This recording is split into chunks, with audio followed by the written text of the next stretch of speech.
Vous êtes incroyablement nombreux et nombreuses, et ça fait très plaisir. On va parler d'un sujet pas très rigolo, mais comme depuis le début de Climax en fait. Hein. Démocratie sous tension, faire face à la vague autoritaire.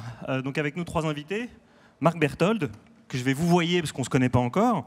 Non, allez, on va se tutoyer parce que je vais tutoyer les autres. Donc tu es allemand, tu t'occupes de la fondation Heinrich Böll et donc tu nous diras si l'air est plus respirable en Allemagne ou pas sur la vague autoritaire. On va parler montée de l'AfD, montée du complotisme et aussi ce que ta fondation fait pour essayer d'endiguer tout ça. À tes côtés, une jeune journaliste, Salomé Saké, je me permets de te tutoyer car je suis dans les remerciements de ton livre pour avoir fait une œuvre décisive qui est t'offrir de la burrata. Donc voilà, c'est marqué texto, vous pouvez vérifier, le livre est dehors à la Géolibri. Tu es aussi préfacé, indignez-vous, tu œuvres... Désolé.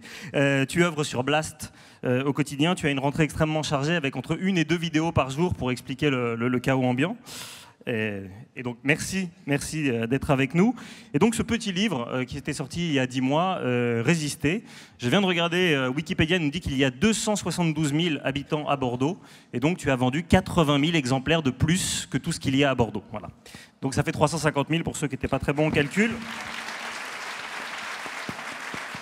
Je suis sûre que c'est grâce à Bordeaux. Je pense aussi. Et c'est plus que Jordan Bardella et Philippe de Villiers réunis. Et voilà, quand même.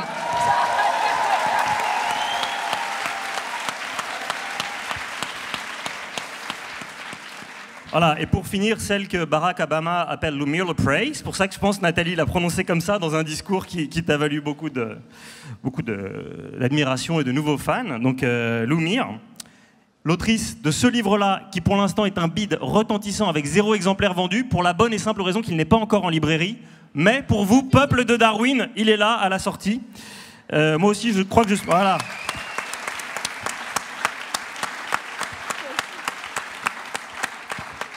Je me cherche, je sais que je suis quelque part dans les remerciements.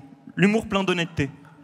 L'humour plein d'honnêteté. Ça te correspond bien? Je ne sais pas. Donc, ces gens-là, plongés dans cette France qui pourrait tout faire basculer, qui est une radiographie de la France périurbaine, celle qui en a vraiment très très marre, et qui, contrairement à ce que les médias dominants répètent en boucle, ne votent pas à l'unisson pour le Rassemblement national, puisque 59% d'entre eux n'ont pas voté pour elle. Donc tu rendras justice à cette France périurbaine dans un instant.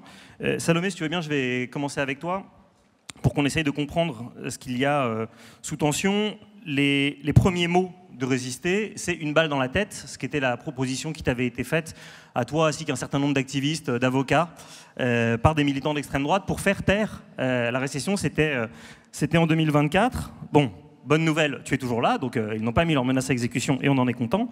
En revanche, les libertés de la presse en ce moment traversent une période très très sombre. Rachida Dati n'est plus ministre, elle est ministre des missionnaires, mais elle a quand même importé le trumpisme culturel en France vis-à-vis de la presse. Est-ce que tu peux nous dire dans quel contexte on baigne actuellement ? Oui, déjà, effectivement, ces menaces qui pèsent sur les journalistes. Moi, je parle publiquement des menaces de mort que je reçois régulièrement. Je tiens à dire qu'on est en train de porter plainte pour la énième fois pour menaces de mort, pour menaces de viol, pour tout ce que moi je peux recevoir et que mes collègues aussi reçoivent à Blast et que l'ensemble des journalistes qui, globalement, surtout évidemment les journalistes femmes, mais les journalistes qui vont prendre position sur ce type de sujet reçoivent. C'est pas anodin, ça a été dénoncé par Reporters sans frontières à plusieurs reprises. Ça crée un effet de pression, ça crée un effet de dissuasion. Il y a peut-être beaucoup de journalistes qui ne vont pas oser s'exprimer sur des sujets démocratiques majeurs, qui ne vont pas oser peut-être documenter, notamment ce qu'on appelle l'ultra-droite. Alors c'est pas moi qui l'appelle comme ça, c'est les autorités administratives, ou en tout cas les groupuscules d'extrême droite violents, parce que ça expose à ça. Donc moi je le dis pas pour me victimiser ou appeler à une empathie particulière, parce que ça n'arrive vraiment pas du tout qu'à moi, mais simplement pour expliquer que c'est pas anodin qu'on soit dans un pays où les journalistes peuvent recevoir ce type de menaces en toute impunité, car globalement, ces personnes qui envoient ce type de messages ne sont pas punies, et même si jusqu'à présent, on n'a pas été assassiné, on n'a pas été victime de ça, on a toujours un peu le doute, en fait, même dans une assemblée comme celle-ci, quand on est en public, on a toujours cette idée derrière la tête de est-ce que ces personnes, moi, qui m'envoient, qui vont me mettre une balle dans la nuque, une balle dans la tête, est-ce qu'un jour, il y en aura une parmi nous? Donc ça crée voilà, un premier effet de pression qui est celui de l'augmentation des violences en ligne à destination des journalistes. Pour tout ce qui est de l'ordre de Rachida Dati, je me permets de prendre mes notes parce qu'il ne faut surtout pas, pour des raisons de procès, pour des raisons légales, dire quelque chose qui pourrait... qui pourrait être imprécis. Donc moi, ce qui m'a interpellée, c'est notamment l'attitude de Rachida Dati, ministre de la Culture, cet été. Je ne sais pas si vous avez vu ces belles séquences sur LCI notamment, où donc la ministre en exercice à l'époque débarque sur un plateau de télévision sans y être invitée. Elle est dans les coulisses en train de sortir par rapport à un autre sujet. Il y a un journaliste qui documente les affaires judiciaires dans lesquelles elle est empêtrée, puis elle débarque, comme ça, pour corriger le journaliste et pour lui dire « vous ne pouvez pas dire ça ». Voici la vérité. Donc elle empêche vraiment le journaliste de faire son travail. Et j'ai voulu revenir un peu là-dessus parce que c'est passé et que ça continue à passer, ce type d'attitude qui aurait été évidemment complètement inacceptable ces dernières années, justement, qui devient de plus en plus acceptable. Et c'est pas étonnant puisque Rachida Dati mène une espèce de croisade contre les journalistes. Elle a aussi attaqué Patrick Cohen en plein direct sur France 5 en lui renvoyant à une enquête de Mediapart, qui n'avait rien à voir avec ça, et en fait c'est une forme d'intimidation que je dénonce et qui s'inscrit dans un cadre plus général de la Macronie qui intimide, qui entrave en fait les libertés des journalistes. Ça s'est traduit par tout un tas de lois ces dernières années qui sont passées un peu inaperçues, loi secret des affaires, loi sécurité globale qui est quand même passée moins inaperçue, des dispositions institutionnelles qui visent à empêcher les journalistes de faire leur travail. Ensuite, il y a bien sûr les violences sur le terrain, les violences policières notamment. Donc là encore, c'est une forme de violence institutionnelle. Je pense très fort à mon collègue José qui était sur le terrain le 10 septembre et qui a été blessé par la police et qui est aujourd'hui en convalescence. Il faisait son travail dans le cadre de Blast et il a pris des éclats de grenades dans la jambe. Ça a été aussi très dénoncé par Reporters sans frontières. Moi, j'ai commencé en tant que journaliste pour couvrir le mouvement des Gilets jaunes et entre le moment... C'était en 2018 où on était sur le terrain et maintenant, ça n'a fait que se dégrader. C'est de plus en plus compliqué en fait de faire notre métier, que ce soit de par les violences en ligne, que ce soit de par les violences sur le terrain, que ce soit de par les intimidations institutionnelles, bien sûr les pressions judiciaires. Et là, on en arrive à cette loi Dati qui veut viser à caporaliser un peu l'audiovisuel français, donc avec toutes ces attaques qui sont faites contre le service public de l'audiovisuel, avec encore une fois Rachida Dati en tête. Et c'est important de parler de Rachida Dati parce que l'extrême droite assume son projet de privatisation de l'audiovisuel, là où la Macronie va faire un peu plus semblant d'être du côté des libertés des journalistes, du service public de l'audiovisuel, et en réalité va s'y attaquer de manière extrêmement violente. On a aussi eu cette loi qui a modifié les conditions de financement qui est passée il y a 2 ans de cet audiovisuel. Bon bref, tout ça pour vous dire, la liberté de la presse est menacée, la liberté de la presse est entravée, au point que dans un contexte de recul global de la liberté de la presse à travers le monde qui a été établi par Reporters sans frontières, je vous invite vraiment à regarder ce que fait cette ONG qui observe l'état des libertés de la presse à travers le monde. Elle nous dit, pour le rapport 2025, ça s'est dégradé globalement partout. Et dans ce contexte de dégradation, la France perd 4 places dans le classement de la liberté de la presse. C'est-à-dire que chez nous, ça se dégrade encore plus vite que dans plein d'autres pays. Donc on était à la 21e place, on est à la 25e place, ce qui fait qu'effectivement, on n'est pas... centième, mais pour un pays qui se veut être le pays des droits de l'homme, le pays de la protection des libertés individuelles, on en est quand même très très loin. Et évidemment que ça me préoccupe énormément en tant que journaliste. Donc moi, c'est de ça dont je vais principalement vous parler aujourd'hui, c'est de toutes ces libertés, toutes ces menaces qui pèsent sur nos libertés. Et c'est important de le dire et de le répéter, je ne suis pas en train de juste défendre ma profession. Je ne suis pas en train de juste vous dire « Ah, mais moi, pour mon cas, j'ai pas envie de prendre une balle dans la tête, ça m'inquiète ». Les questions journalistiques sont des questions démocratiques majeures. Ça vous concerne toutes et tous, ça concerne les citoyens. Et dans un pays où on n'a plus une presse libre et indépendante, on n'a plus de démocratie fonctionnelle. Est-ce qu'on peut rajouter... Ouais, allez-y.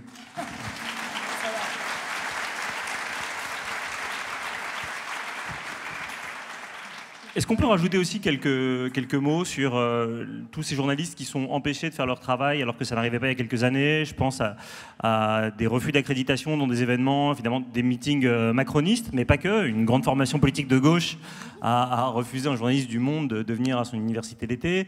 Je pense encore à la circulaire que Bruno Retailleau a fait paraître juste avant d'être démissionné lundi dernier pour enjoignant les préfets d'interdire aux journalistes de filmer les actions lorsque la police entre en action. Et hier soir, à ta place, il y avait Jacques Toubon, que moi j'ai connu comme étant vraiment très de droite, et qui là tenait un discours un peu à l'autre bord en disant mais en fait leurs avancées ne sont le fruit que de notre résignation, de notre mitridatisation par rapport à ce qu'ils sont en train de nous faire. Oui, parce que tout ça, finalement, ça passe. C'est-à-dire que cette séquence-là de Rachida Dati, peut-être que certains ou certaines d'entre vous l'ont vu passer, mais ça passe. Ça continue, elle est restée en poste, ça pose aucun problème. Et à chaque fois qu'on a ce type d'entrave à la liberté, je pense évidemment à un cas extrêmement sérieux, extrêmement grave, qui est celui d'Ariane Lavrieux, il y a 2 ans, enquêtrice pour le média Disclose, pour Mediapart également, qui a enquêté sur les Egypt Papers, c'est-à-dire l'implication de l'armée française dans des crimes qui ont été commis en Égypte. Cette journaliste a été mise en garde à vue, perquisitionnée, a failli finalement avoir un procès pour potentiellement risquer une peine de prison parce qu'elle a fait son travail en tant que journaliste. Ça, c'est assez inédit, en fait. On ne faisait pas ça. Même sous Nicolas Sarkozy, même là, dans l'histoire récente française, normalement, on est protégé. On ne se permet pas de perquisitionner, de garder presque 48 heures en garde à vue dans des conditions déplorables une journaliste qui a juste fait son travail. On ne se permettait pas ça. Et donc là, il y a typiquement, c'est un cas où la profession s'est mobilisée, on en a un peu parlé, mais c'est passé. C'est-à-dire que ça crée des précédents à chaque fois, et ils vont toujours plus loin. Il y a eu le cas Ariane Lavrieux, mais il y a eu aussi tout un tas de journalistes, toujours sous la Macronie, un peu plus tôt. Je pense à Ariane Chemin, des journalistes du Monde qui, pareil, pour la question de la vente d'armes françaises, avaient été convoqués par la DGSI, avaient été mis sous pression. Et tout ça... En fait, entre la loi secret des affaires, entre tout ce durcissement, entre bien sûr la concentration des médias entre les mains des milliardaires, l'offensive de Bolloré, de Pierre-Édouard Stérin, de tous ceux qu'on connaît, ça crée un climat qui n'est pas propice à la liberté de la presse, à la liberté d'expression, à la liberté journalistique. Et ce que je constate et qui m'inquiète énormément, c'est l'autocensure aussi. Parce qu'on est aussi dans des conditions de précarité. Moi, j'ai la chance inouïe d'être à Blast, qui est un média où j'ai la chance d'être en CDI, en fait. Ça joue énormément. J'ai la chance d'être soutenue par ma direction quand je suis menacée. J'ai la chance d'avoir une liberté totale, pour le coup, en étant dans un cadre...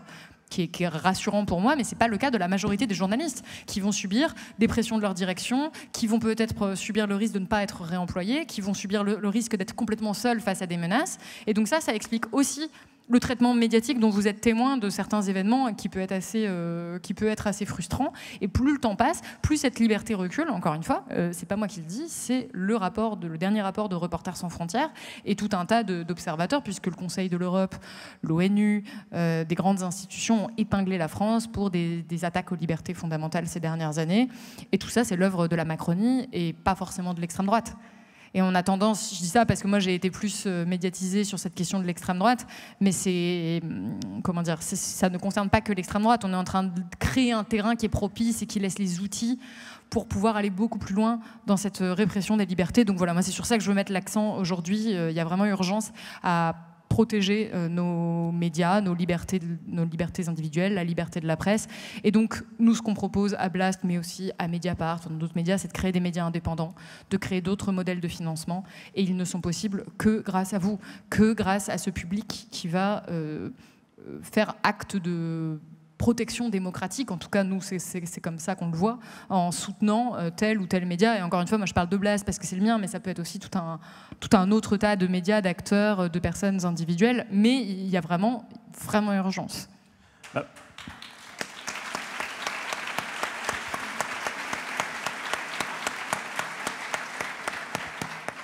Avant de parler sur la résistance de l'information et dans un dernier temps de la joie, qui est importante parce que ça manque un peu depuis hier, un dernier mot effectivement sur le contexte et la concentration, parce que tu as parlé de Blast et de la montée en puissance des médias possédés par les milliardaires.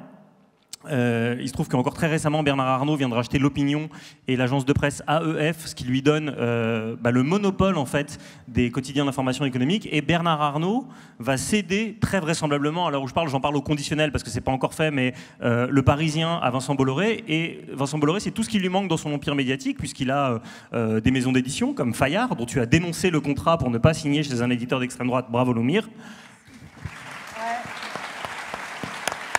Ah non, mais ça passe par là. Ça passe par là. J'ai même dû rembourser mon avaloir à Bolloré. J'ai dû faire un chèque à Vincent Bolloré. Non, techniquement, tu lui as rendu son argent. Oui, mais moi, je l'ai vécu comme ça et c'était dur. Donc il a des maisons d'édition, il a la radio Europe 1 et la télé CNews et tout le reste qu'on n'oublie pas, mais il lui manque un quotidien. Et donc là, le deal, c'est que Bernard Arnault va céder le Parisien qui perd de l'ordre de 35 à 40 millions d'euros par an à Vincent Bolloré. Et Vincent Bolloré, pour se refaire, va récupérer l'intégralité des contrats publicitaires du groupe LVMH, qui étaient pour l'instant gérés par le groupe Publicis, et qui seront désormais gérés par le groupe Havas, propriété de Vincent Bolloré. Donc voilà, on en est là sur ce niveau de concentration, d'endogamie. La date choisie pour le rachat du Parisien, c'est pas anodin, parce que ce serait fin 2025. On va en parler avec toi, Loumir, dans quelques instants, mais l'an prochain, il y a des échéances que tout le monde oublie, parce qu'on est obnubilé par la présidentielle, mais il y a évidemment les municipales l'an prochain. Qu'est-ce que ça change, cette concentration excessive dans les mains des milliardaires ? Ça fait partie de ce qui est encore une fois dénoncé par le rapport de Reporters sans frontières, c'est que ça nuit à la pluralité de l'information et surtout à l'indépendance des journalistes, puisqu'on le sait, Vincent Bolloré a une gestion très verticale au sein de ses médias. Ça a donné lieu à chaque reprise de médias, je pense notamment au JDD, à Europe 1, à CNews, anciennement iTélé, à ce que une très grande partie de ces rédactions soient limogées ou finissent par partir, en tout cas qu'il y ait des départs très massifs, à évidemment une modification de la nature de l'information qui devient parfois de la désinformation, avec une véritable entreprise idéologique qui est assez assumée en réalité derrière. Moi, je voudrais quand même alerter sur le fait je pense qu'ici, peut-être beaucoup de gens connaissent Vincent Bolloré, peut-être certaines connaissent Pierre-Édouard Stérin, le petit nouveau qu'on voit ces derniers temps, qui a donc décidé de dédier 10 millions d'euros de... 150, n'importe quoi. Je prends mes rêves pour des réalités. Ouais. 150 millions d'euros de sa fortune personnelle au projet Périclès sur 10 ans, c'est parce qu'il y avait un 10 dans l'histoire, qui vise donc à faire triompher la droite et l'extrême droite dans les prochaines années. Ça implique notamment le rachat d'instituts de sondage, de médias. Donc on est vraiment sur des personnes qui sont... non seulement veulent contrôler l'information, mais veulent vraiment la mettre au service d'un projet ultra conservateur et je trouve extrêmement inquiétant pour la démocratie. Donc on parle de cela. On se dit, oh là là, c'est un peu extrême, ils sont presque caricaturaux parfois dans la manière dont ça peut se passer. Mais il ne faut pas oublier les autres. Et il ne faut pas oublier, alors je vais reprendre les chiffres très exacts, que 8 milliardaires, auxquels s'ajoutent 2 millionnaires, aujourd'hui possèdent 81% de la diffusion des quotidiens nationaux et 95% de celle des hebdomadaires généralistes. Donc ça, c'est pour être très précis dans les chiffres. Et dans ces milliardaires, on a par exemple Bernard Arnault. Et Bernard Arnault, on va se dire peut-être qu'il n'est pas d'extrême droite. C'est pas Vincent Bolloré. Il n'est pas là toute la journée à vraiment alimenter des médias dans une... c'est pas dans les médias de Bernard Arnault qu'on a vu des comptes qu'on avait vus sur CNews, des avortements comme des meurtres, par exemple, comme la mortalité infantile. Mais Bernard Arnault ne fait pas partie de ceux qui vont s'opposer à la montée de cette extrême droite. Et je voudrais rappeler que Bernard Arnault était par exemple sur l'estrade d'honneur quand Donald Trump a fait sa passation de pouvoir, qu'il a des liens qui sont clairs, qui sont très clairs avec le Trumpisme, que de toute évidence il en a aussi avec Vincent Bolloré, et que ce ne seront pas des contre-pouvoirs, et qu'on ne peut pas compter sur ces grandes fortunes-là pour faire obstacle à Vincent Bolloré ou à toute personne, à tout leader d'extrême droite. Ça ne veut pas dire qu'ils vont l'alimenter avec beaucoup de volonté ou d'énergie, mais ils iront là où il y aura le business, en fait.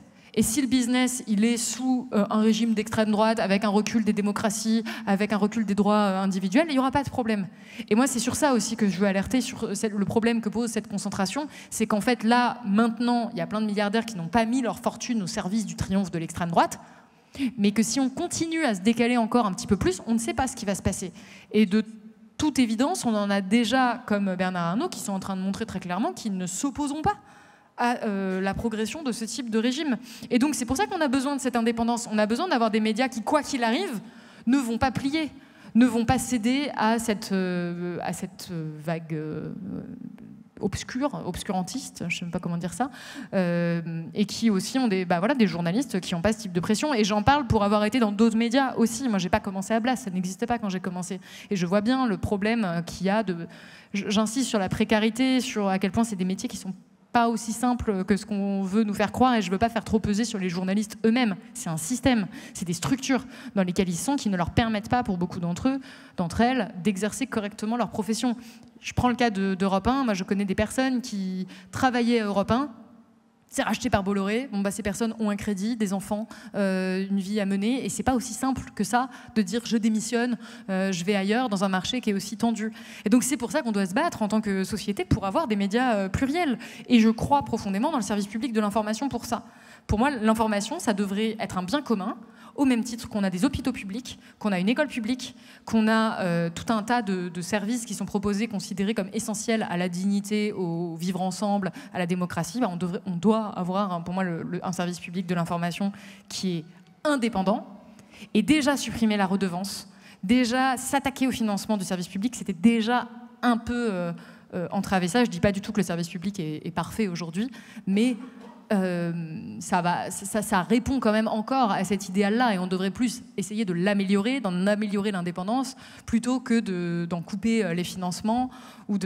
Loumir a une obsession moustique depuis qu'on est là. C'est des mouches.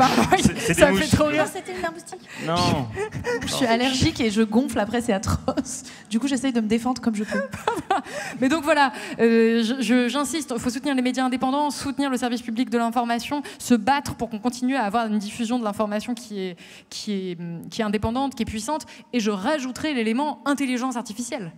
C'est-à-dire que là, moi, pour la première fois, pendant les événements du 10 septembre qu'on a couvert à Blast, et qu'on a couvert avec aussi des vidéos qu'on trouvait sur Internet, pour la première fois, ça a été très compliqué d'authentifier ces vidéos. On ne savait plus ce qui s'était vraiment passé ou pas. Le travail des journalistes devient d'autant plus essentiel dans un moment de diffusion, non seulement de fausses informations, mais de fausses images, de fausses vidéos. Donc on a besoin d'avoir des personnes et des médias en qui on puisse avoir confiance. Je m'arrête là.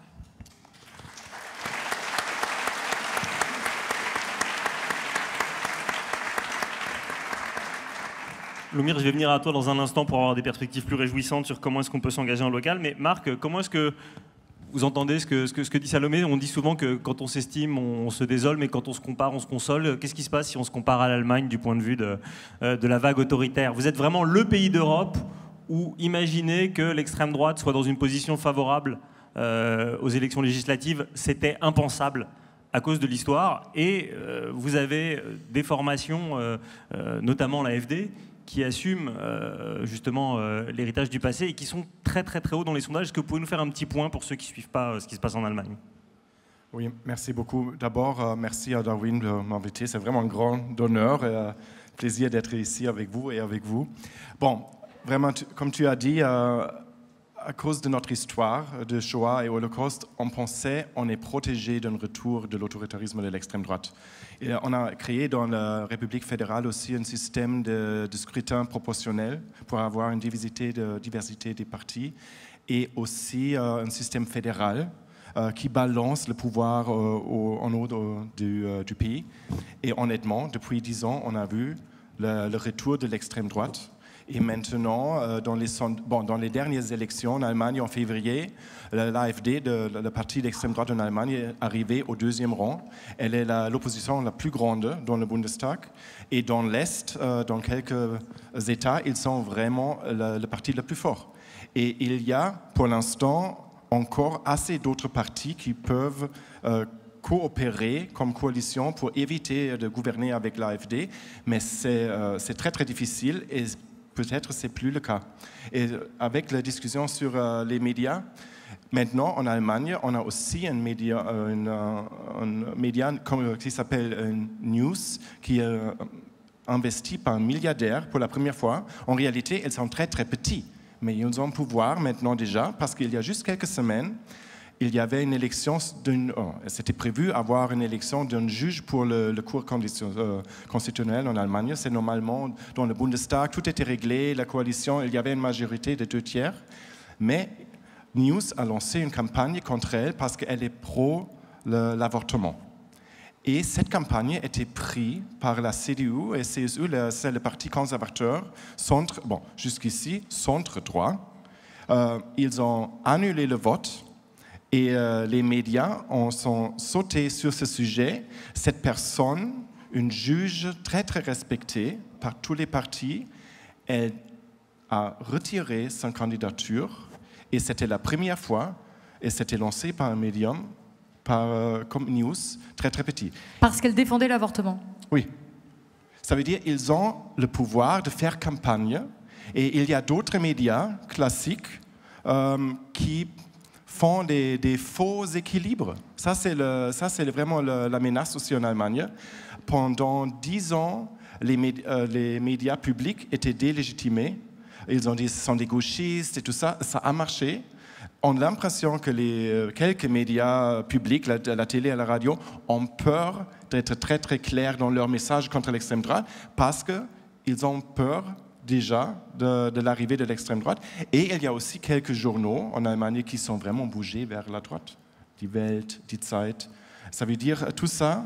Bon, Die Welt, vraiment, oui, vraiment, franchement, c'est terrible. Die Zeit donne beaucoup de place aux personnes qui font la normalisation de l'extrême droite. Ça veut dire on est là aussi et on croyait ça ne va pas arriver dans la République fédérale de l'Allemagne. Et vous avez aussi eu cette chance d'avoir ce grand humaniste qui est Elon Musk, qui a fait une vidéo très longue de soutien à Alice Weidel. Alice Weidel étant la dirigeante de l'AfD, qui d'ailleurs Et donc c'est une vidéo un peu lunaire. Si vous tombez dessus, il y a un échange où il explique effectivement que Hitler était communiste et vraiment très de gauche. Et bon, c'est assez compliqué à suivre. Et pourtant, en fait, on a l'impression que tout ça s'est passé et que c'est presque un soutien de poids. On en est là, quoi.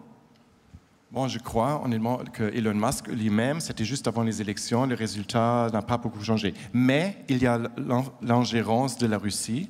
Et il y a beaucoup de l'argent aussi dans les entreprises fossiles et tout ça. Bild, le plus grand journal tabloid, comment on dit ça en français? C'est un peu comme le... On dit tabloïd, on sait quel est. Ouais, As People. Ouais. Le propriétaire, c'est un fonds d'investissement de fossiles. Et ils font vraiment les campagnes contre les renouvelables. Et aussi, il y a toujours la polarisation, c'est leur business. Et avec tout cet argent aussi par la Russie, par Poutine, il faut dire, je crois que c'est plus dangereux pour l'instant. Et aussi dans les réseaux. Ce n'est pas juste Elon Musk. Il y a vraiment beaucoup plus qui se passe dans les réseaux et sur l'Internet en Allemagne. Salomé parlait de l'arrivée de l'IA, de vidéos qui sont difficiles à identifier. Et tout ça, évidemment, ça alimente aussi le complotisme quand on ne comprend pas ce qui se passe derrière. Je vais profiter d'avoir un Allemand sous la main pour que vous nous disiez la vérité sur ce qui se passe actuellement sur les élections législatives en Allemagne. Il se trouve que depuis qu'on a ouvert la phase de campagne électorale, il y a 7 candidats de l'AfD qui sont morts. Alors en fait, c'est des très longues listes, donc ça fait 7 sur, je crois, 20 ou 30 000 candidats, donc c'est bon, ça permet un peu de relativiser, mais ça a permis d'alimenter un complot qui a beaucoup de viralité et beaucoup de popularité en Allemagne, selon lesquels en fait l'AfD dérange trop et qu'on chercherait à faire taire les gens en les tuant littéralement. Quelle est la part de vérité et de fantasme dans tout ça? Bon, demain, il y a les élections régionales dans l'État de Rhénanie du Nord-Westphalie. C'est la région la plus peuplée en Allemagne. Et il y a 800 communes, il y a plusieurs milliers, vraiment 10 000, 12 000 candidats. Et c'est vrai, il y avait 7 morts chez l'AfD, mais il y a aussi 8 morts dans les sociodémocrates, 10 morts par la CDU, parce que parfois, il y a des candidats qui sont un peu plus âgés, peut-être ils sont malades, mais c'est triste pour eux, mais ça arrive. Mais le climat et le pouvoir de campagne de l'extrême droite et des news, ils ont créé un narratif. C'est vraiment, il y a quelque chose à douter, il y a quelque chose qui se passe juste là. C'est le complotisme, c'est la désinformation. Et heureusement, il faut dire vraiment, là, les médias, le débat public a mis le fact-checking.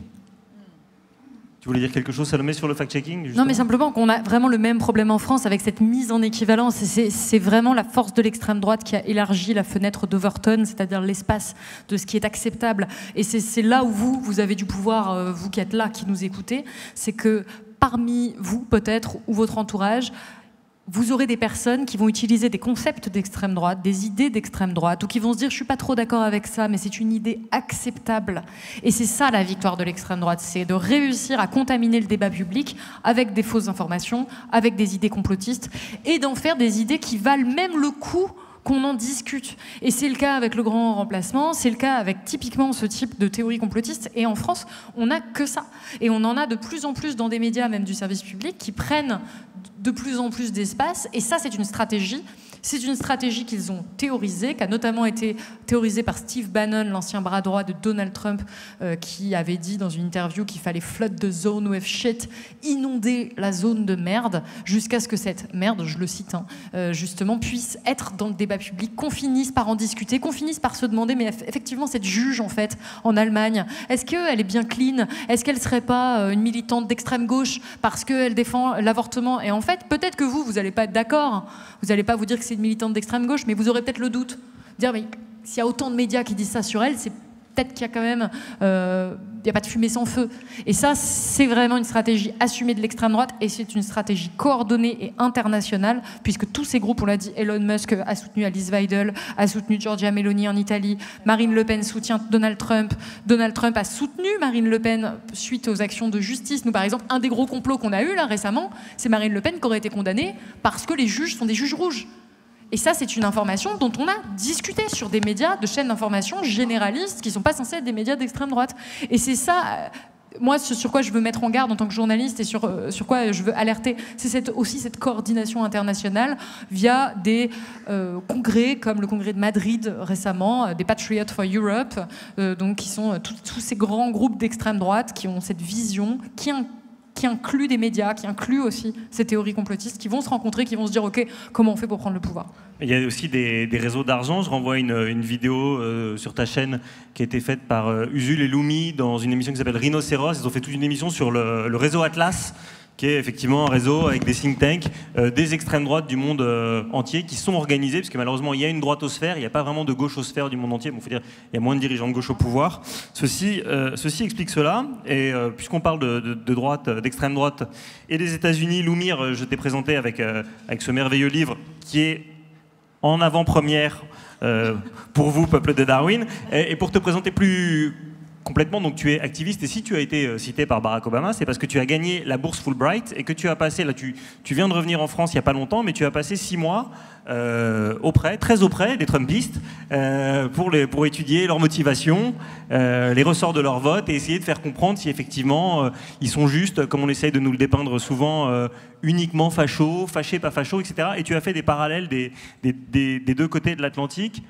Est-ce que toi, de ce que tu as pu observer justement des deux côtés de l'Atlantique, on fait vraiment face à une vague autoritaire, une montée d'un racisme sans précédent, ou est-ce que c'est plus un gigantesque ras-le-bol social ? Déjà, je pense que c'est un peu des deux. Moi, je fais vraiment la différence entre les cadres d'extrême droite et les électeurs et électrices d'extrême droite. Et au sein des électeurs et électrices d'extrême droite, je fais aussi des distinguos. En France, typiquement, une des manières que moi j'ai de savoir un peu comment se positionne la personne, c'est depuis quand tu votes pour l'extrême droite. Les personnes qui votent pour l'extrême droite depuis Jean-Marie Le Pen ont plus de chances d'être structurées, d'avoir un vote qui est structuré, une vision du monde qui est structurée autour de la hiérarchie des races. Ça, c'est assez clair. Après, à l'époque où Jean-Marie Le Pen structure la galaxie d'extrême droite française, ils ne font pas 42%. Donc il y a eu, comme tu le décris et vous le décrivez, une droitisation du discours public, une droitisation des idées, une diffusion, et il y a un financement extrême des idées d'extrême droite.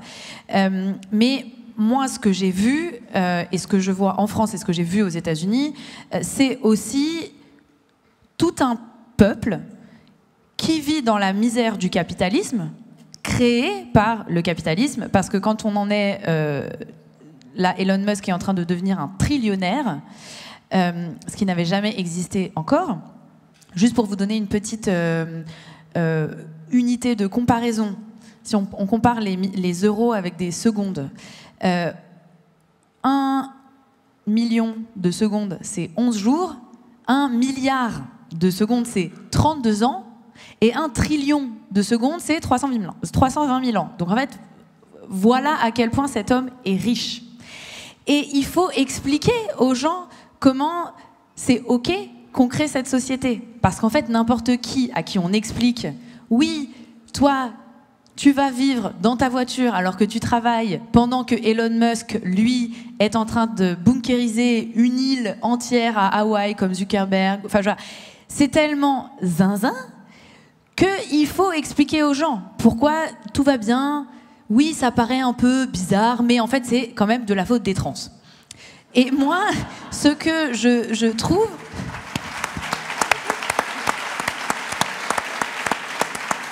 Peut-être. Pourquoi tu te moques? Peut-être, on ne sait pas. C'est ça la fenêtre d'ouverture. Débattons-en. Oui, mais bien sûr. Mais on peut. Le fait est qu'on peut en débattre parce que moi, la question que je pose aux gens, c'est raconte-moi ta vie. Et a priori, si tu dors dans ta voiture, c'est quoi ta dernière interaction avec une personne trans? 0. Ta dernière interaction avec ton patron 8 fois par jour. Je serais toi, je me poserais des questions sur quel 1% de la population est vraiment en train d'essayer de te niquer. Mais bon. Mais ce qui est quand même intéressant, c'est qu'il y a besoin, et là je vais revenir rapidement, je ne sais pas si vous avez suivi l'assassinat de Charlie Kirk, donc cette espèce de gourou des jeunes hommes radicalisés dans le Trumpisme qui a été assassiné il y a quelques jours. Pourquoi Charlie Kirk il était assez peu connu en France, mais aux États-Unis, c'est vraiment un rouage essentiel du Trumpisme. Parce que qu'est-ce que le Trumpisme, à part une espèce de coalition étrange de gens qui n'ont pas les mêmes intérêts et à qui on fait croire qu'ils ont les mêmes intérêts. En fait, et c'est d'ailleurs le principe de l'extrême droite, mais y compris en France, on pourra en reparler, mais c'est donc une coalition d'évangéliques, de chrétiens évangéliques qui basent leur pensée et leur vote donc sur un rapport religieux au monde et notamment un rapport à ce qu'ils appellent the rapture, donc la fin du monde, et qui structure tout. Donc en fait, eux votent conservateurs seulement pour le sujet de l'avortement. En gros, c'est vraiment devenu ce qu'on appelle single issue. Les gens ne votent que pour ça. Après, il y a les riches qui, eux, ont bien compris où était leur intérêt.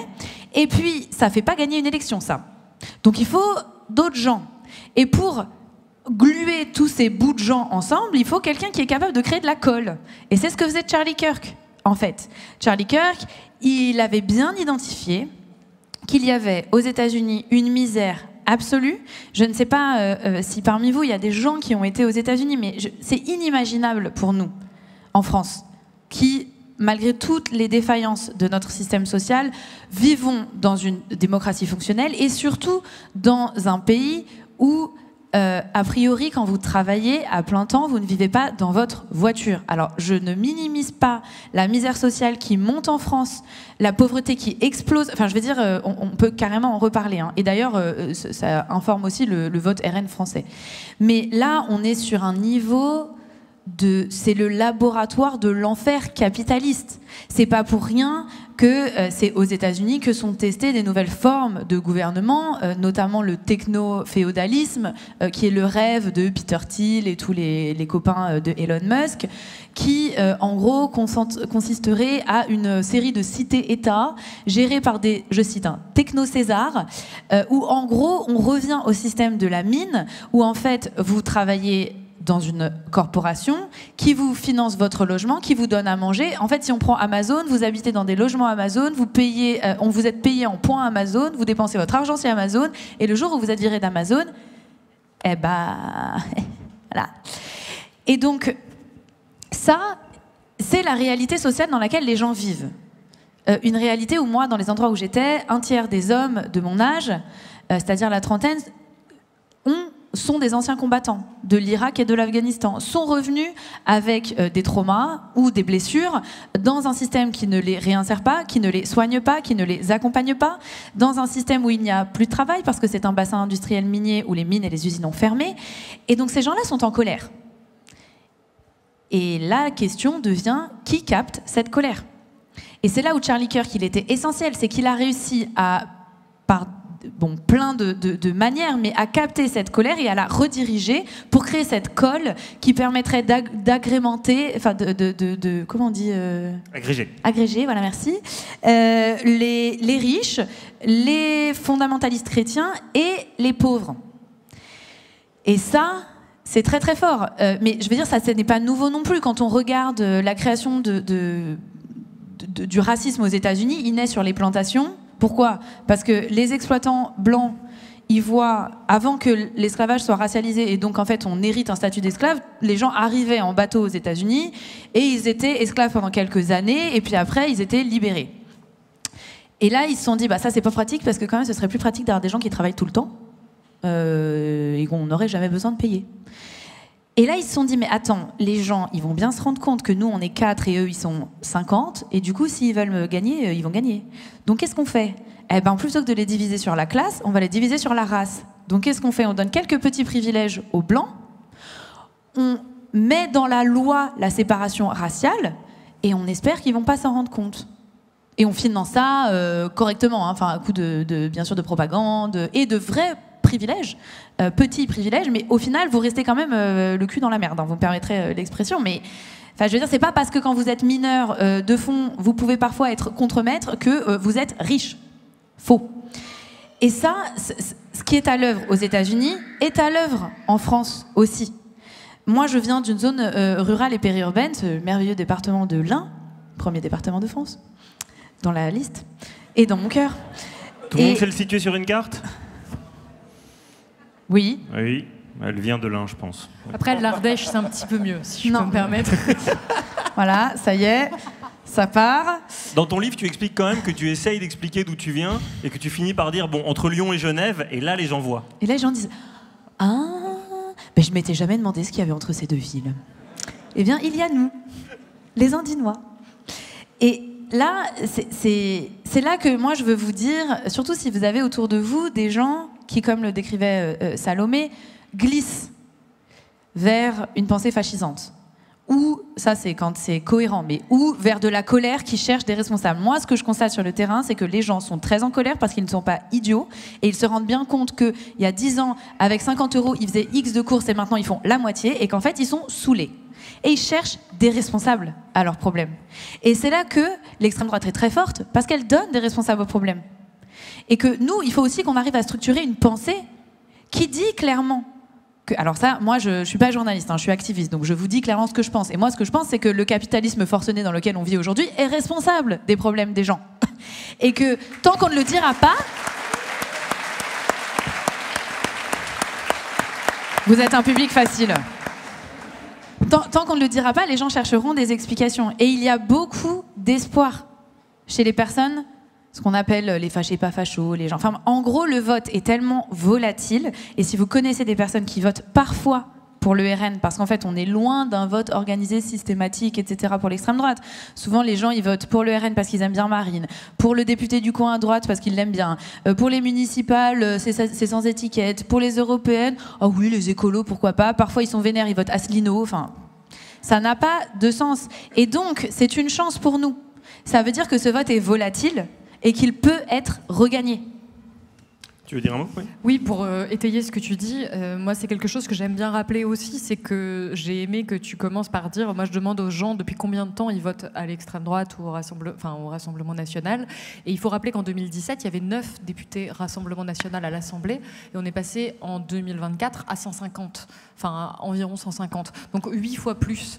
Si je ne me trompe pas, bon, je ne suis pas mathématicienne. Ils sont un peu plus de 120 aujourd'hui, mais c'est. Ils sont pas à 149 ? C'est déjà beaucoup trop, mais non, ils sont. Souviens-toi, le 7 juillet, on les avait donnés à un moment à 250. Peut-être je suis restée là-dessus.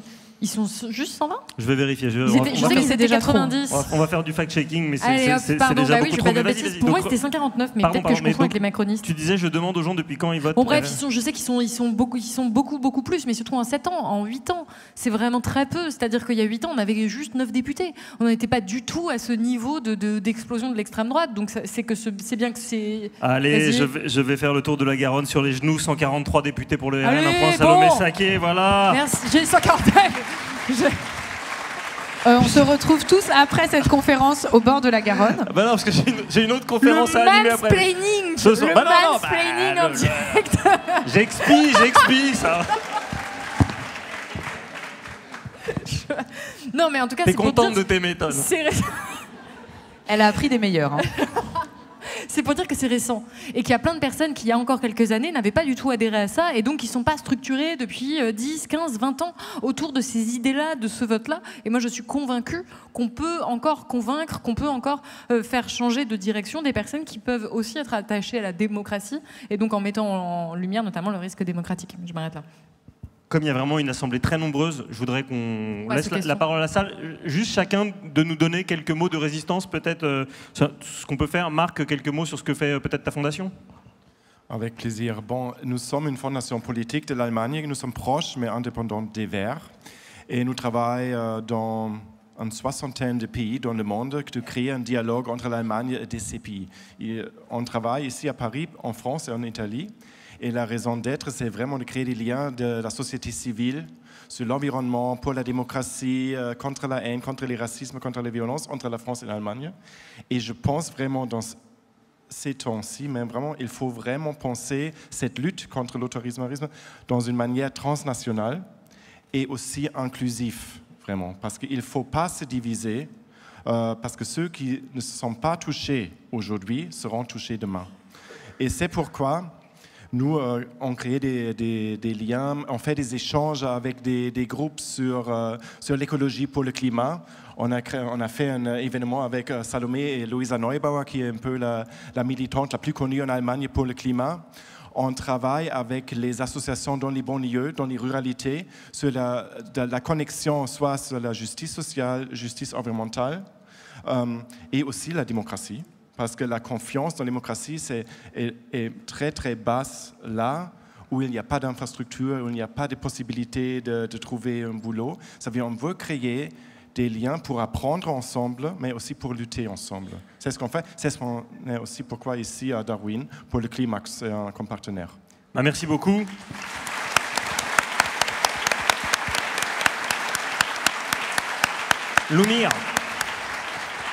Lumir Lepray, redonne-nous un peu d'optimisme. Il y a une part de la gauche qui a tourné le dos au périurbain en disant c'est foutu, de toute façon, ils votent Marine, on les aura plus jamais, nous ce qu'il faut c'est les centres urbains.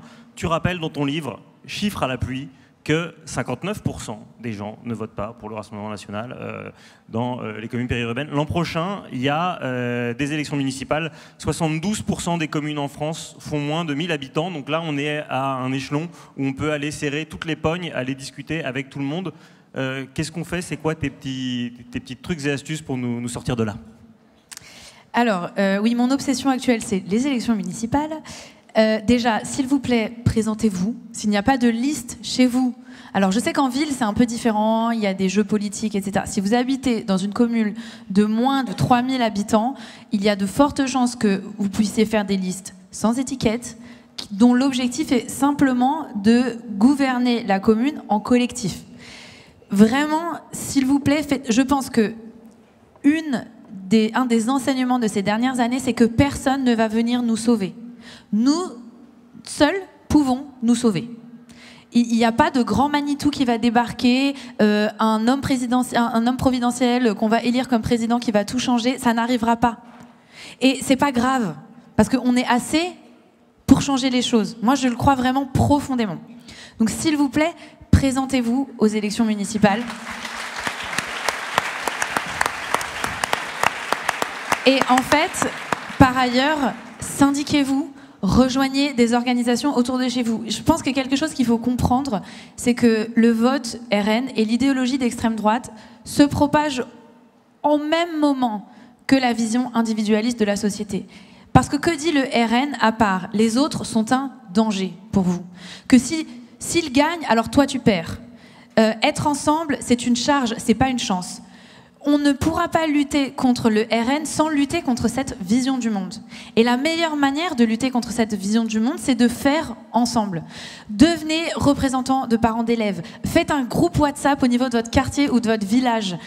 Vraiment, mais juste toquez chez vos voisins. Parlez aux gens autour de vous, pas pour leur faire la leçon sur la démocratie, mais pour leur dire... Ça va? T'as besoin que je garde tes gosses quand tu vas en manif?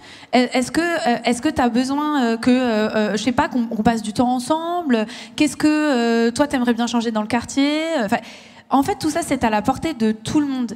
Et il me semble assez sincèrement que là où on réussira à prouver aux gens que non, être ensemble, c'est une force, que le collectif n'écrase pas, il libère, c'est en le prouvant. On a besoin de victoire aujourd'hui. Les gens ne croient plus au discours. Moi, je l'ai entendu chez moi, on l'a tellement fait, c'est bon, on verra. On verra. Et ben en fait, il faut leur montrer pour qu'ils puissent voir. Et malheureusement, on n'est pas encore assez à le faire. Et ça va commencer parce que nous, ce qu'on appelle dans l'activisme les fruits mûrs, c'est-à-dire ceux qui sont à 2 doigts de tomber. Donc j'essaie de vous ramasser là. Et je vous dis, s'il vous plaît, prenez 2 ou 3 personnes autour de vous et juste tournez-vous sur votre quartier, votre lieu de vie, votre lieu de travail et faites du collectif. Et c'est comme ça qu'on va gagner.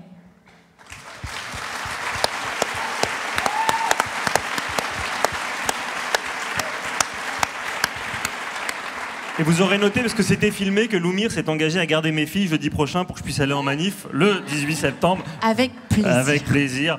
Et voilà. Et vraiment, lisez ces gens-là, parce que je pense au chapitre sur ton expérience d'intérimaire dans des entrepôts où tu exposes précisément ça, l'atomisation, les nouveaux contrats d'intérimaires précaires, où évidemment, du coup, il n'y a plus de syndicats, le fait que, comme les boulots sont de plus en plus éclatés, on prend sa voiture pendant 3/4 d'heure, donc on reste pas pour boire des coups après le boulot, parce que c'est déconseillé avant de prendre la voiture pendant 50 km, etc. Et donc, toutes ces formes d'un capitalisme qui en fait veut nous isoler, et parfois c'est ce que tu montres très très bien dans ton livre, c'est encore plus facile quand c'est éclaté en périurbain et qu'on est loin les uns des autres, donc voilà, il faut refaire groupe. Pour finir, avant les questions du public, un peu de joie avec Salomé Saké qui a battu cet été des records de likes sur ses réseaux sociaux, et pourtant la barre était déjà très très haute, mais tu as eu encore plus de milliers de likes quand tu as parlé des grosses araignées en Slovénie qui te faisaient peur que quand tu as parlé des masculinistes. Alors, quelle leçon tu en tires pour la vie? Je ne sais pas comment je dois vivre ça, mais je sais pas non plus. J'ai juste essayé de documenter un petit peu mes vacances en Slovénie qui se sont pas forcément super bien passées. Et je me suis dit, quitte à ce que ça se passe mal et que je sois dans un endroit pourri au milieu de la forêt, que je me perde et que je sois ensevelie par les araignées, autant rendre ça public pour faire un peu rire les gens. Et en fait, il y a beaucoup de personnes qui m'ont écrit pour me dire merci, parce que comme moi, je partage en permanence des informations légèrement anxiogènes sur la montée du fascisme à travers le monde et en France, ça faisait une respiration. Et c'était déjà quelque chose que j'essayais de documenter dans Résister, ou en tout cas dont je voulais parler, sur le rôle de la joie, le rôle de la respiration. On a le droit de rire, on a le droit d'être heureux et heureuse, même dans un contexte aussi sombre. Et j'ai aussi reçu des personnes qui me disaient, mais comment vous pouvez être aussi légère avec ce qui se passe dans le monde, avec les guerres, avec le génocide, avec tout ce qui est aussi anxiogène. Moi, je crois qu'on a vraiment non seulement le droit, mais presque c'est une nécessité, et je ne crois pas que ce soit indécent que de l'affirmer. Je ne dis surtout pas fermez les yeux, repliez-vous sur vous-même, lisez du développement personnel, c'est pas ce que je veux dire, mais simplement parfois dans les milieux des activistes ou des personnes qui sont très engagées ou des personnes qui vont être très informées, on a tendance à être la tête dedans, et moi j'ai été la première à le faire pendant des années, donc je sais vraiment de quoi je parle, et à se dire il y a quelque chose d'un peu indécent à se permettre de prendre des pauses, à se permettre de prendre des vacances, à se permettre de rigoler ensemble de ça. Et moi, je le revendique vraiment comme faisant partie de la solution. Cependant, j'ai vraiment pas envie de parler que de ça aussi, même si c'est encore une fois fondamental. J'ai aussi envie de parler de la nécessité de s'informer, puisque là, on a abordé beaucoup de sujets. Moi, je pense que la désinformation n'est pas la cause unique de la montée du fascisme, des autoritarismes, mais c'est une des conditions. Et on le voit d'ailleurs, chaque régime d'extrême droite, que ce soit Giorgia Meloni, que ce soit Viktor Orban, que ce soit Bolsonaro, que ce soit Donald Trump, à chaque fois, ils s'attaquent aux journalistes, à la presse, à l'information. Parce qu'ils savent que c'est une des conditions pour qu'ils puissent rester au pouvoir ou pour qu'ils puissent gagner. Donc un des actes que vous pouvez faire, bien sûr, en plus de tout ce que tu viens de dire, ou à côté, ou en fait trouver ce qui vous convient le plus, c'est de partager de l'information vérifiée, c'est de soi-même trouver les moyens de s'informer de la manière la plus juste possible. Et c'est pour ça que je fais attention à donner des chiffres et Résister, c'était un ensemble de faits assez simples à retenir, parce que l'information la plus fiable, selon les Français, c'est ce qui nous est donné par les baromètres Lacroix chaque année, l'information la plus fiable, selon les Français, c'est celle qui leur est donnée par leurs proches. Donc quand vous sortez d'ici et que vous allez parler à un dîner de famille et vous engueuler avec Jean-Michel, votre oncle, qui va sortir des propos complotistes, ça a une utilité. Et je n'ai rien contre les Jean-Michel, c'est un prénom que je prends souvent, mais ça pourrait être... Même Jean-Michel Blanquer ? Ah bon.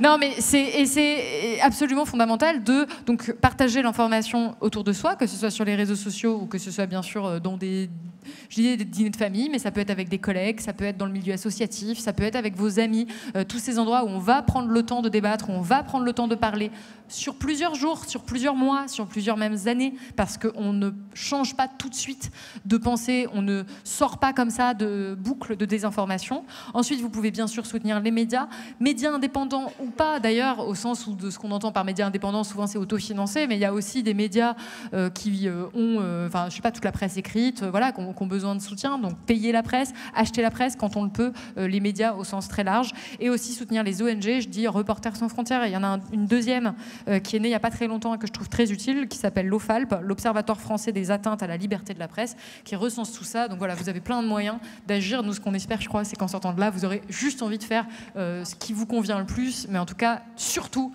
de ne pas rester dans l'inaction. Merci à toutes les trois. Alors,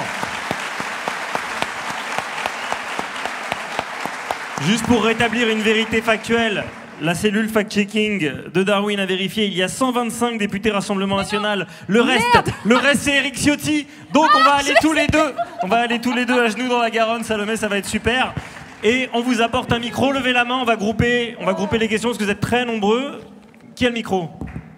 Il y en a 125. Ah bah. J'ai compté les ciotistes. Mais parce que les ciotistes. Ouais, non, mais c'est pas grave, je crois qu'ils Ouais, sont dans la même équipe là, à ce stade, c'est bon. Je pense qu'ils aiment tellement ça, on peut les assimiler. Alors, qui a le micro? Nathalie, tends un micro à quelqu'un, il y a des mains qui se lèvent, c'est toi qui choisis. Voilà. Mais il faut pas oublier le fond de la salle, hein, parce que devant, ils sont privilégiés. Bonjour. Bonjour. Déjà, j'aimerais vous remercier pour vos interventions. Et ensuite, j'aimerais diriger une question à Loumir. Durant une intervention chez Radio France, vous aviez parlé du fait que la gauche a loupé le coche par rapport aux Gilets jaunes. Et j'aimerais avoir votre avis sur le fait que vous parliez aussi que la gauche, pour être unie et solide, elle a besoin d'un mouvement social fort derrière elle.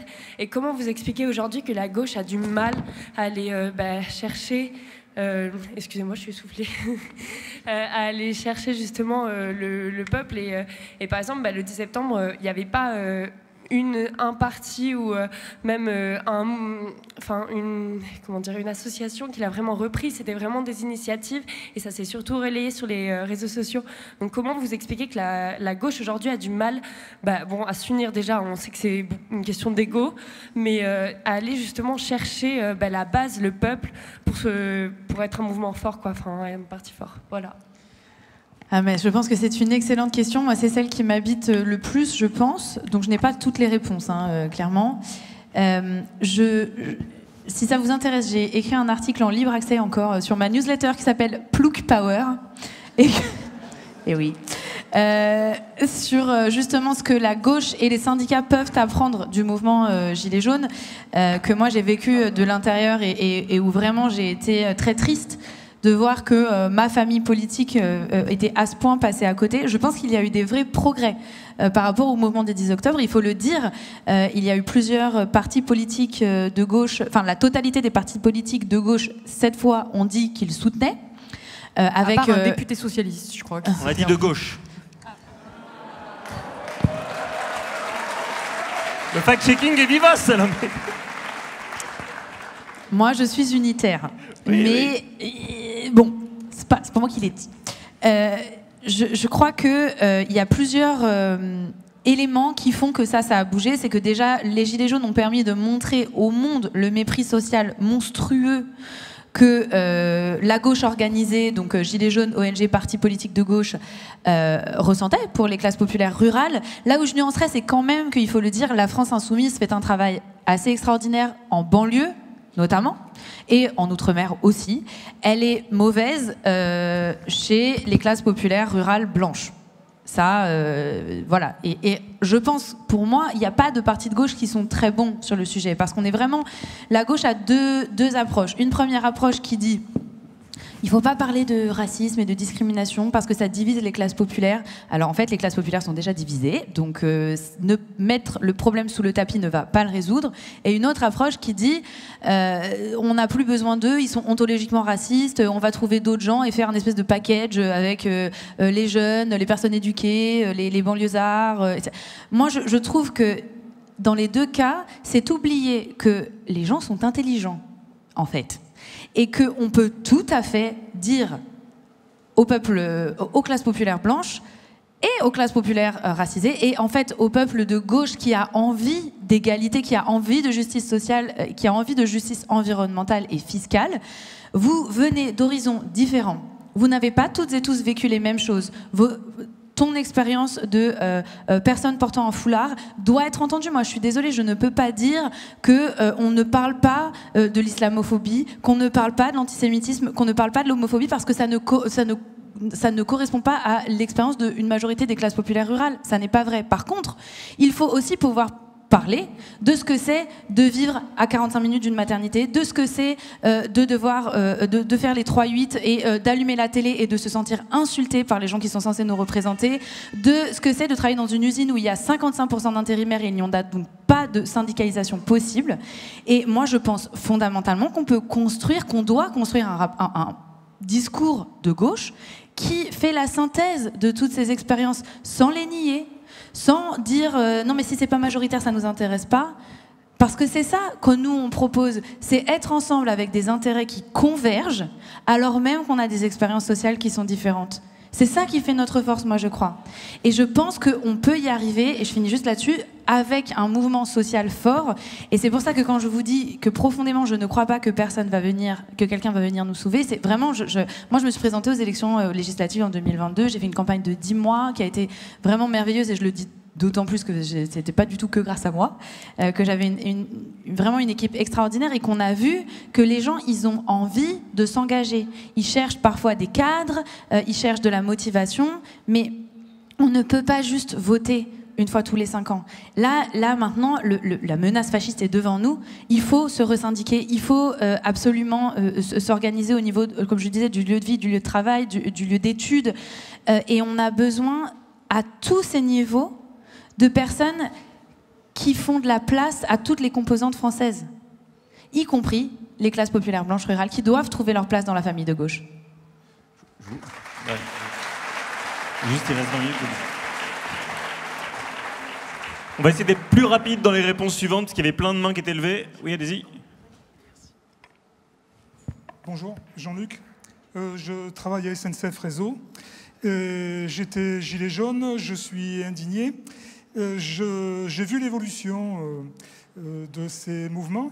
Je crois que ce qui est déterminant là, dans la phase actuelle, c'est la jeunesse. La jeunesse qui veut vraiment faire. C'est vraiment étonnant. Ils ne viennent pas pour écouter, ils disent on va faire. On ne se laissera pas embarquer dans des combines. C'est nous qui ferons. C'est notre mouvement, c'est à nous, on fera. Salomé, dans ton introduction, tu parlais de la pression intolérable aux journalistes. Est-ce que tu as inclus la famille Duhamel, comment il s'appelle, Patrick Cohen et consorts, ou est-ce que on va dire que la lèche fait que, oui, ils ont une pression intolérable car il y a concurrence sur les médias dont on a parlé précédemment. Voilà. Ça, c'est la première question. Le deuxième, c'est une remarque. Vraiment rapide, parce qu'il y a plein de mains dans la salle, je suis désolé, mais il faut que ça puisse circuler. Alors, non, mais c'est juste pour dire, attention, les électeurs du RN, ils ont un point commun. Ils sont tous racistes. C'est leur point commun. Ne pas négliger ça. Surtout ne pas négliger ça. Parce que sinon, on leur permet de s'exprimer. Et lorsqu'on est raciste, on n'a pas droit à la parole. Jamais. Nulle part. Le racisme, c'est un délit. Il doit être condamné. Et ceux qui prononcent des propos racistes doivent être condamnés au même titre que n'importe quel délit. Voilà. Je ne sais pas à qui je jette. Moi, je voudrais répondre effectivement. Simplement sur la question de la concentration des médias, de la reproduction sociale dans le journalisme, le fait que la famille Duhamel, effectivement, en est un exemple assez saillant. Je vous invite à regarder les émissions de Rhinocéros qui ont été faites sur Blast et qui décryptent ça beaucoup mieux que moi. Moi, je voudrais juste rappeler que les éditorialistes politiques, parce qu'en fait, essentiellement, c'est ce qu'ils sont, c'est un métier qui est particulier et ne représente absolument pas la majorité des journalistes. Et que vous voyez peut-être à la télévision des journalistes qui vont être très médiatiques, qui vont souvent être les mêmes, qu'on va beaucoup entendre, mais le métier de journaliste, l'immense majorité des journalistes ne sont pas éditorialistes politiques à la télévision. Et il y a beaucoup de jeunes de terrain. Journalistes, c'est un des métiers où on dure le moins longtemps. Souvent, c'est 7 ans la moyenne pour être journaliste quand on vient de rentrer dans la profession. Après, on quitte cette profession parce qu'en fait, pour toutes les images que vous voyez, y compris à la télévision, en fait, y compris sur BFM, il y a des reporters de terrain qui sont pigistes, qui sont mal payés, qui doivent suivre les ordres, qui n'ont pas du tout spécialement une indépendance, en tout cas peut-être pas la même que ceux qui peuvent parler à la télévision ou qui n'ont pas le même pouvoir. Et ces journalistes-là, ils sont très nombreux. Il y en a beaucoup qui galèrent, il y en a beaucoup qui sont jeunes. Et c'est très compliqué pour eux, en fait, de faire entendre une voix d'une quelconque manière. Et sur la question du racisme des électeurs RN, je pense que je vais te laisser répondre parce que tu avais quelque chose à dire. Je pense qu'à aucun moment il s'agit de nier que le racisme est... Moi, je pense que c'est la pierre angulaire du vote RN, le racisme. Pas parce que tous les gens qui votent ne pensent qu'à la hiérarchie des races, mais parce que sans le racisme, les gens se rendent compte où sont leurs vrais intérêts économiques.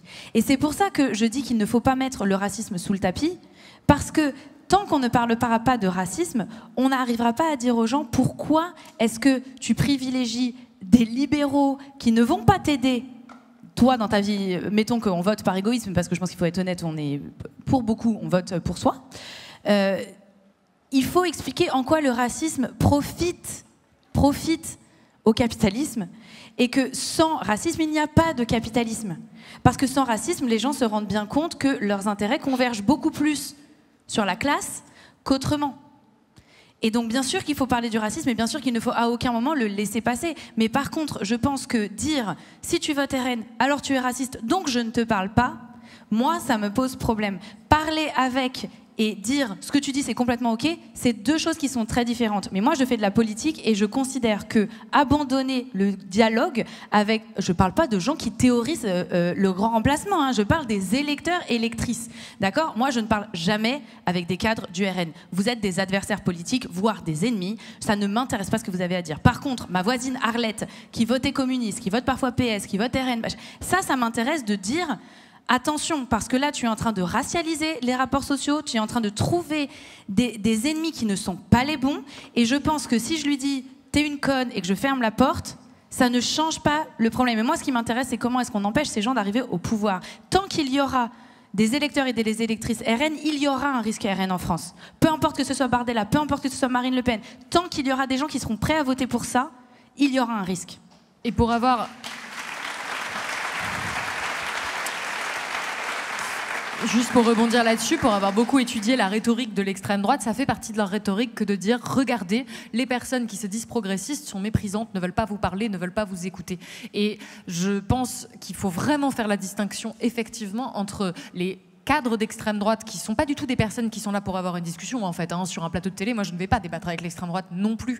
Donc, il faut faire vraiment une distinction entre ces personnes-là qui sont là pour faire une campagne politique et les électeurs dont le nombre est en train d'augmenter et à qui, dans le cadre privé, c'est pas la même chose que légitimer publiquement une personnalité d'extrême droite. Nous, si on va débattre avec eux, on les légitime publiquement. C'est tout à fait autre chose. Et donc, les idées racistes qu'ils peuvent véhiculer. Mais dans le cadre interpersonnel, à un repas, se dire, OK, on va discuter de ça, et justement dire, mais ça c'est, voilà, moi je trouve que c'est raciste parce que machin, essayer de convaincre, de discuter. Je crois qu'on peut pas complètement abandonner ces discussions si on le peut, et j'insiste beaucoup aussi là-dessus. Je dis pas à des personnes racisées d'aller débattre avec des racistes à tout prix. Il y a des personnes pour qui c'est dangereux, il y a des personnes pour qui c'est dangereux pour leur santé mentale. Moi, je suis pas pour le dialogue à tout prix en toutes circonstances. Mais si on a la possibilité d'avoir une vraie discussion, moi, je suis convaincue qu'on peut aussi faire revenir des personnes de ce type d'opinion, même si ce sont des opinions racistes.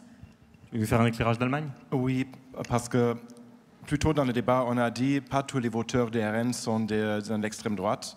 Et c'est aussi vrai pour l'AfD, mais tous les voteurs de l'AfD acceptent le racisme de ces partis. Ils n'ont pas de problème avec ce racisme. C'est pas une ligne rouge.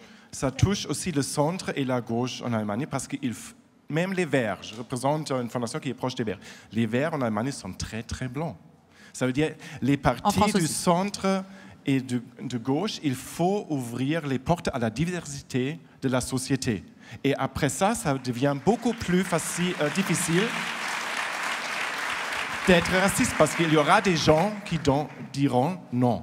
Et ça, c'est un problème aussi. Et la normalisation est très, très forte. Même les Verts, les sociodémocrates, sur les débats, les discours sur l'immigration, ils acceptent le narratif de l'extrême droite. Ils ne donnent pas une alternative. Ils veulent être plus sympas, mais ils parlent des expulsions, ils parlent de la limitation des contrôles des frontières et pas du financement des villes, accès au marché du travail et la société sociale. Ça, c'est aussi le problème de la gauche et du centre. Je ne sais pas où est le micro, mais... Oui, je suis là. D'accord, bonjour. Oui. Bonjour. J'avais une petite remarque, d'ailleurs, pour vous, on peut amener ses enfants en manif. Hein. Après, quand ils grandissent... Pas à Paris. Malheureusement, je suis allé en manif avec mes parents tout le temps quand j'étais petit. Aujourd'hui, on se fait nasser, il y a des gaz lacrymaux tout le temps. Je sais, Je suis un papa responsable, je les emmène pas. Alors, moi, j'avais juste une question, en fait, ça m'interroge depuis longtemps, et je pense que je suis pas la seule. Je connais pas beaucoup de gens de droite, parce que, voilà, j'évolue en tant que sociologue dans un milieu où il n'y a pas beaucoup de gens de droite, mais je rencontre beaucoup de gens de gauche qui ne vont plus voter. Et ça, c'est très problématique, je trouve, parce que convaincre des gens qui votent ici et là, voire qui votent à droite ou à l'extrême droite, ok, j'entends bien le discours et on peut essayer de discuter avec eux et de les convaincre éventuellement, mais comment faire avec les électeurs qui votaient traditionnellement à gauche et qui ne veulent plus se déplacer pour aller voter? Je pense que c'est un vrai problème et c'est pour ça qu'en tant que peuple de gauche ou peuple de Darwin, on perd aussi des élections. Et j'avais juste une autre question sur les médias. Qu'est-ce que vous pensez du rachat de Brut par Rodolphe Saadé? Rapidement sur la gauche, je pense qu'en fait, on a beaucoup la même conversation. Pour moi, il faut arrêter de croire qu'on va être sauvé par un Dieu qui sortira ex machina et qui va tout résoudre. Il faut replacer le vote dans ce que c'est. Quand on vote, on choisit les conditions sous lesquelles on résiste. Moi, c'est comme ça que je vois le vote. Je préfère résister, organiser, manifester, être syndiqué contre un gouvernement de gauche que contre un gouvernement d'extrême droite. Et donc en fait, à aucun moment, je pense qu'il faut dire aux gens vote et quand tu voteras, tout sera super. Non, c'est pas vrai. Le rapport de force, il reste. On l'a bien vu. Le rapport de force infra-gauche, il est terrible. Donc, je pense qu'il faut redire aux gens pourquoi on vote. On ne vote pas pour tout résoudre nos problèmes. On vote pour créer des conditions dans lesquelles on continue à se battre pour résoudre nous-mêmes nos problèmes. Brut. Non, mais je suis vraiment d'accord avec ça. Et moi, c'était vraiment l'objectif aussi de Résister, qui était un livre qui s'adressait aux personnes, pas forcément qui sont des personnes d'extrême droite, mais toutes ces personnes qui sont de la droite jusqu'à la gauche, en passant par le centre, et qui se disent que ça les concerne pas trop, que ça les intéresse plus, qu'ils veulent plus y aller, parce qu'en fait, je voulais rappeler à quoi ça ressemble un régime d'extrême droite. Les risques qu'on prend de rentrer dans une situation dont on ne revient pas. Honnêtement, je ne sais pas ce qui va se passer aux États-Unis et que l'extrême droite abîme toujours durablement la démocratie. Je pense à la Pologne, par exemple, qui est revenue là un peu de l'extrême droite, mais où les femmes n'ont toujours pas le droit d'avorter comme elles veulent. Même si c'est plus un gouvernement d'extrême droite, ça a laissé des traces vraiment très profondes. Et puis là, encore une fois, à l'heure des nouvelles technologies, de l'intelligence artificielle, on va tellement déposséder les gens de leur capacité à penser, de leur capacité à se mobiliser, que sous un régime d'extrême... En fait, faire le choix de laisser l'extrême droite au pouvoir, potentiellement parce qu'on n'est pas content, parce que, c'est faire le choix de potentiellement basculer dans un régime autoritaire dont on ne sait pas quand on reviendra.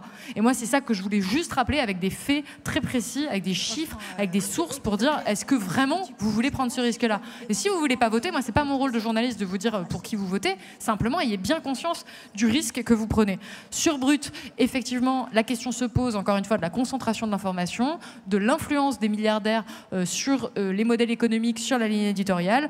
Pour ce qui est de Brut, je pense que les faits parlent d'eux-mêmes. Je voudrais juste rappeler que c'est un média qui récemment a collaboré avec McDonald's, avec les aéroports de Paris, avec CMA-CGM et j'allais terminer avec Total Énergie, qui a fait la pub un peu pour tout ça récemment. Donc évidemment qu'on déplore ce type de collaboration, bien sûr. Et le propriétaire de CMA-CGM, Rodolphe Saadé. Il y a une très belle photo de lui dans le bureau de Donald Trump où il s'agenouille devant la carte où il y a marqué Gulf of America au lieu de Gulf of Mexico. Donc lui, on se dit, ce ne sera pas sur lui qu'il faut compter pour résister, quoi.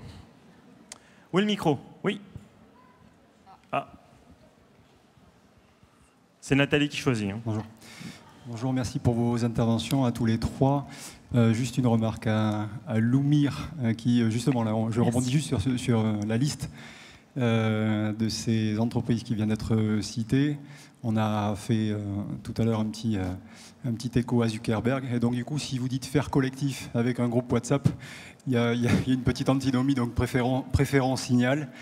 Merci vraiment pour vos interventions. Moi, je prends la parole aussi au titre mon adhésion à un mouvement d'activistes et de militants qui défend la liberté de la presse, notamment la liberté de la presse d'investigation, qui s'appelle Free Assange Wave et qui a permis, entre autres, des mobilisations pour faire advenir la libération de Julian Assange.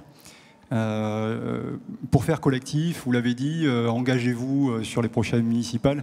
Un petit clin d'œil à Salomé Saké aussi, c'est peut-être aussi de dire à ceux qui le sont peut-être pas encore, je pense que c'est important de dire qu'il faut investir dans cette presse indépendante et d'investigation.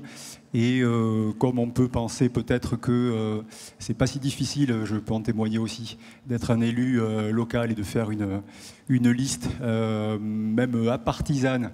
Alors j'avoue que pour des communes qui dépassent le seuil, vous avez dit 3000, moi je dirais 3500, c'est quand même un peu compliqué.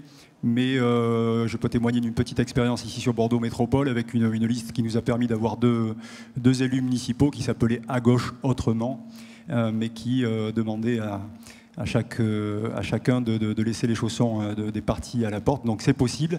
Et donc pour revenir à ce que je disais sur l'engagement auprès des médias, c'est en parallèle, c'est aussi soyons sociétaires. Ne soyons pas actionnaires, mais soyons sociétaires pour défendre ces médias qui effectivement dépendent de nos dons.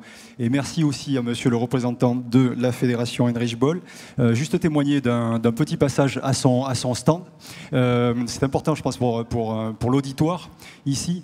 J'ai appris à votre stand, en discutant avec votre collègue, que chez vous, la classification des partis politiques faisait que le parti communiste, de par l'histoire de votre pays, était classé à l'extrême, ce qui n'est pas le cas chez nous.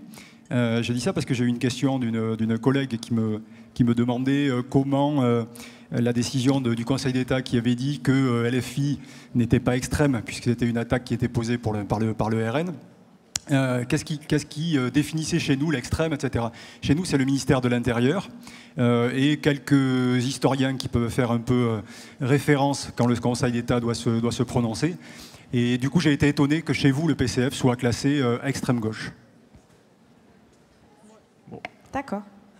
Et moi, je vous propose de vous lever, si jamais que les gens vous voient, si jamais ils ont des questions parce qu'ils veulent se présenter, comme ça, ils peuvent aller vous chercher. Si on peut. Regardez, hop. Court sur les dernières questions, les dernières réponses. Il nous reste moins de 5 minutes et je vois plein de mains se lever. Oui. Je vais être très courte. Vous n'aviez pas parlé d'un phénomène que je trouve qui est quand même assez notable, qui est la défiance des Français, d'une certaine partie en tout cas, envers les médias, notamment avec tous les problèmes de censure, ce qui est de la façon des traqueurs de la liberté de la presse de faire un peu passer la pilule. D'autant plus que finalement, des personnes qui sont ni informées ni sensibilisées, forcément, ça va un petit peu modifier leur vote in fine. Donc voilà, je voulais savoir ce que vous pensiez de cette question-là, de la défiance des médias. Merci de soulever ça. C'est un problème qui s'auto-entretient et c'est pour ça que je défends avec autant de ferveur la liberté de la presse. C'est tout à fait, je pense, justifié par plein d'aspects, la défiance envers les médias. Il y a une critique des médias à faire et il y a un problème avec la manière dont on traite médiatiquement tout un tas de sujets. Mais ça ne doit évidemment pas se résoudre par un rejet en masse des médias et c'est pour ça que je tiens à rappeler avec autant d'énergie à quel point on a besoin de médias, on a besoin de journalistes, sinon c'est vraiment la porte ouverte à la confusion généralisée. Je terminerai sur cette phrase d'Hannah Arendt que je ne vais pas citer nommément parce que je ne la connais pas par cœur, mais en gros l'idée c'est que quand tout le monde vous ment en permanence, ce qui est un peu le projet de l'extrême droite et qui est le projet en s'attaquant comme ça aux médias, le résultat n'est pas que vous allez toutes et tous individuellement croire tous ces mensonges.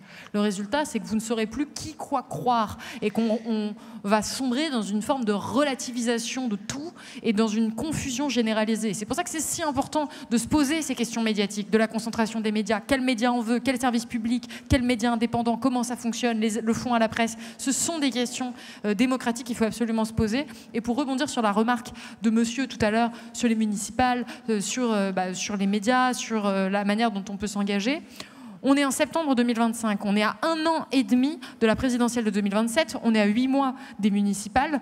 Vous aurez vu pendant la mobilisation pour les législatives de 2024 à quel point ça fonctionne. Quand il y a une mobilisation générale, l'extrême droite était des données gagnantes partout. Nous n'étions pas préparés. On était à 1 mois, enfin on était en train de rentrer dans l'été. C'est le pire moment pour des élections. Tout le monde était complètement estomaqué. L'extrême droite venait de remporter les européennes. Il y a eu une mobilisation exceptionnelle en 4 semaines, que ce soit sur les réseaux sociaux, dans les médias. Il y a eu du porte-à-porte, il y a eu des choses qui sont passées du côté des partis. Il ne faut pas oublier ça. Le problème, c'est qu'on a eu 4 semaines. 4 semaines pour rappeler les faits, pour essayer de remettre l'information au cœur du débat public. 4 semaines, c'est pas assez. Et on ne peut pas se bouger, se mobiliser que dans un moment de panique, parce qu'on n'arrive pas à construire, parce qu'on n'arrive pas à organiser. Et c'est pour ça que j'ai voulu publier ce livre, Résister, juste après les législatives. Et beaucoup m'ont dit, mais c'est pas du tout la bonne temporalité. Si, pour moi, c'est la bonne temporalité, parce que c'est maintenant que ça se passe. C'est maintenant qu'il faut que vous puissiez vous trouver l'action qui vous inspire. On a essayé de donner quelques pistes, mais on ne construit pas une opinion publique, informée, organisée, mobilisée, engagée en 4 semaines. Et c'est pour ça que c'est si important de ressortir de là et de se dire qu'est-ce que je peux faire.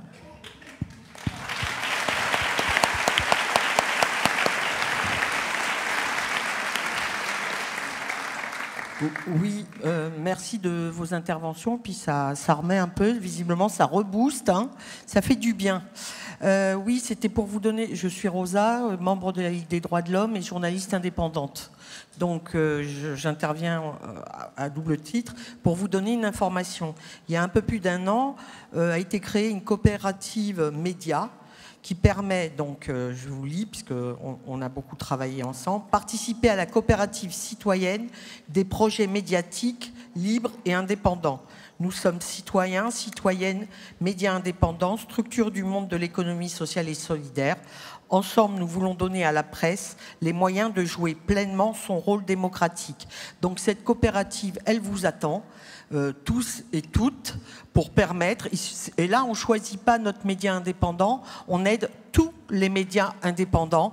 Et ça permettra à toutes ces personnes qui sont obligées de manger des patates à l'eau ou de se démerder parce qu'elles ne veulent pas rentrer dans le mainstream, de pouvoir en vivre. Et Salomé, tu as de la chance parce que tu peux le faire et tes bouquins sont nécessaires. Merci.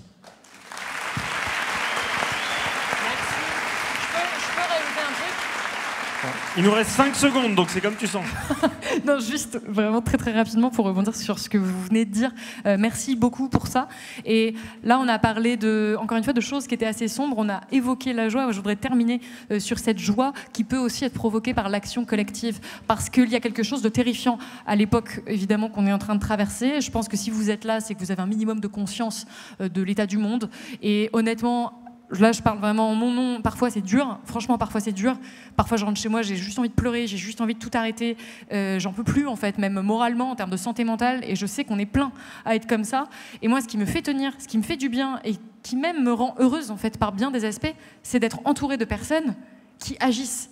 Et de me dire que je m'inscris dans une action collective. Et à Blast, c'est ce qui se passe. Et moi, c'est ce qui vraiment me tient. C'est précisément de ne pas être seule de mon côté à faire mon truc. C'est parce que je suis dans une rédaction avec des collègues, qu'on s'entraide, qu'on partage les mêmes objectifs en termes d'indépendance de la presse. C'est la même chose dans l'édition. Je ne suis pas toute seule, j'ai une éditrice. Et c'est de m'inscrire dans une forme d'action collective qui, dans mon cas, est une action journalistique qui me fait supporter l'époque, en fait. Et qui me permet même d'y trouver un épanouissement personnel. Et je pense que, alors peut-être tu pourras en témoigner. Syndiquez-vous. C'est que non, mais ça a même pour moi un apport personnel. C'est aussi ce qui permet de tenir. Oui, complètement. Tu voulais dire un mot? Un mot. Oui, parce que j'ai compris, c'est une question aussi liée pourquoi les communistes étaient interdits en Allemagne. Et peut-être je peux juste rapidement. Après le Troisième Reich, l'Allemagne de l'Ouest, à l'époque, a se donné une loi fondamentale pour une démocratie robuste et résiliente. Et à l'époque, dans les années 60, dans le temps de la division, les communistes étaient interdits parce que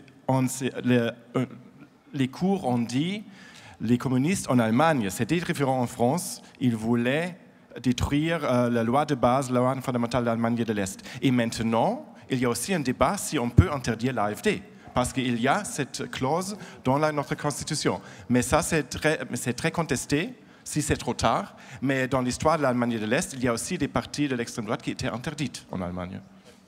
Alors pour celles et ceux d'entre vous qui ont fait la sieste et qui n'ont pas entendu le débat, en résumé, c'était pour éviter le Troisième Reich en France, ne restez pas seuls, syndiquez-vous, allez aux actions, soutenez la presse indépendante. Merci infiniment à vous trois. Merci à Vincent. Merci Vincent. Merci Vincent. Avec plaisir, avec plaisir. Merci Vincent. Vous avez la Géolibri en face, les autrices restent. Vous pouvez avoir en avant-première une signature de Loumire Laprès. Elle écrit très très bien, je parle de sa graphie. Elle m'a fait une dédicace particulièrement fielleuse en disant que j'étais un Parisien invétéré, ce qui est assez vrai. Bonne pause, on reprend dans 20 minutes. Voilà.